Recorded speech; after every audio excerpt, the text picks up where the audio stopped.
क्या तुमने कभी सोचा है ये पैसा छापता कौन है? ये सारा पैसा सप्लाई आ किधर से रही है? अगर तुम्हें लगता है कि गवर्नमेंट ये पैसा छापती है तो ऐसा बिल्कुल नहीं है। गवर्नमेंट के पास इस चीज का पावर नहीं है कि वो पैसे को छाप सके। फिर ये खाली कागज का टुकड़ा जिसका हमें पता ही नहीं है कौन छाप रहा है, हमारी जिंदगी में इतनी ज्यादा वैल्यू क्यों रखता है? हिस्ट्री में जितना भी लेन देन ट्रेड होता था वो होता था बार्टर ट्रेड। किसी को दूध के बदले चावल दे दिया, किसी को नमक के बदले आटा दे दिया। फिर सोने के सिक्कों पर ट्रेड होने लगा क्योंकि सोने के सिक्के कुछ ना कुछ वैल्यू होल्ड करते थे।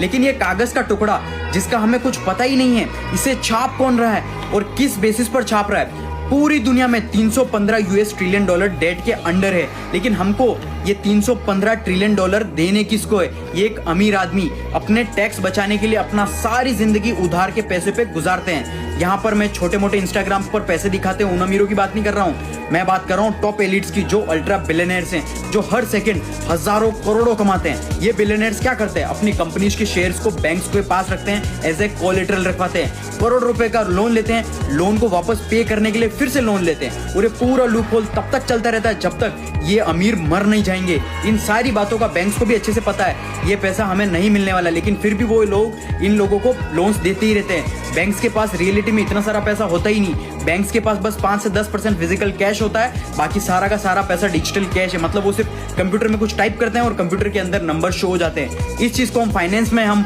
फाइनेंशियल रिजर्व बैंकिंग बोलते हैं। ये सारी चीजें बहुत ही ज्यादा कॉम्प्लिकेटेड बनाई गई हैं ताकि कोई गरीब और मिडिल क्लास कभी समझ ही ना पाए। लेकिन अगर तुम थोड़ा सा फोकस करोगे तुम्हें समझ में आ जाएगा कि ये सिस्टम डिजाइन ही इस तरीके से किया गया है कि मिडिल क्लास और गरीब लोग हमेशा इस कागज के टुकड़े के नीचे दबे रहे और टॉप एलिट्स बिलियनर्स उनका पैसा वेल्थ ग्रो करते ही रहे, हर दिन अमीर बनते ही रहे। ऐसा और वैल्यूबल कंटेंट के लिए मुझे फॉलो जरूर कर लेना।